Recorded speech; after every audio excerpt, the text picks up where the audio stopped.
बंगाल की दुर्गा पूजा का दृश्य कैसा होता है।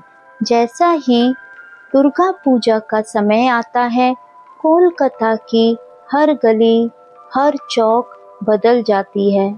जगह जगह विशाल पंडाल बनते हैं, जिनमें माता दुर्गा की भव्य मूर्तियां सजाई जाती हैं।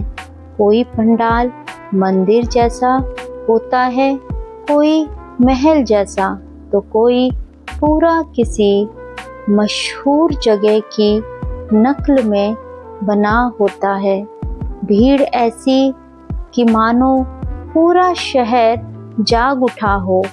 लोग घंटों लाइन में खड़े रहते हैं, सिर्फ माँ दुर्गा के दर्शन पाने के लिए। धुनुची नृत्य और ढाक की आवाज, रात के समय चारों तरफ ढाक, बड़ा ड्रम जैसा वाद्य बज रहा है। उसकी धुन इतनी जोश भरी होती है कि लोग अपने आप धुनुची डांस करने लगते हैं। धुनुची में जलता हुआ धूप रखा जाता है और उसे हाथ में लेकर लोग नाचते हैं। ये माँ के स्वागत का सबसे अनोखा तरीका है। भोग और प्रसाद, यहाँ पूजा का मजा सिर्फ भक्ति में ही नहीं, खाने में भी है। हर पंडाल में माँ दुर्गा को भोग चढ़ाया जाता है। खिचड़ी, सब्जी, चटनी, मिठाई और फिर वही प्रसाद सब भक्तों में बांटा जाता है। हजारों लोग एक साथ बैठकर ये प्रसाद खाते हैं। विजयदशमी, दशहरा, 5 दिन बाद पूजा के बाद आती है विदाई। उस दिन पूरा माहौल भावुक हो जाता है।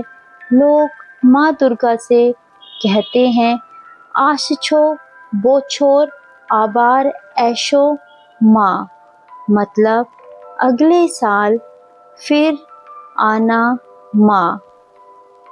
नवरात्रि खत्म होने को है। 10 दिन तक माँ दुर्गा घर में रहीं। अब विदाई का समय है। चारों तरफ रंग बिरंगे फूल, दीप और खुशियों की गूंज है।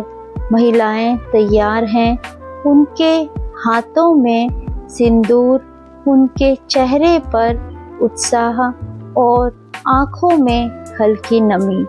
वे माँ के चरणों में सिंदूर चढ़ाती हैं और फिर आपस में ही सिंदूर खेलती हैं। माथा, गाल और मांग तक के रंग से भर जाता है। यह खेल केवल रस्म नहीं, बल्कि शुभता, समृद्धि और सौभाग्य का प्रतीक है।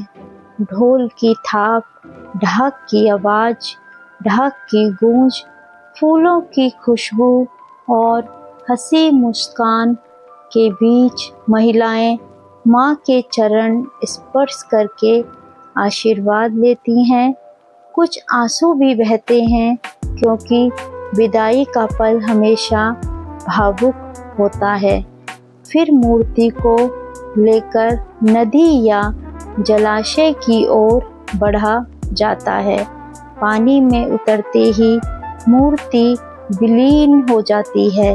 यह बताता है कि सारी चीजें अस्थायी हैं, लेकिन माँ का आशीर्वाद और शक्ति हमेशा साथ रहती है।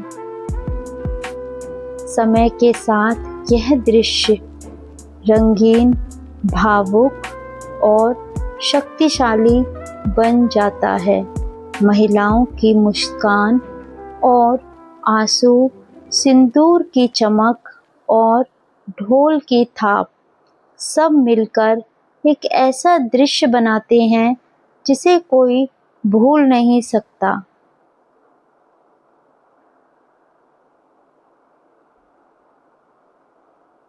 जय माता दी।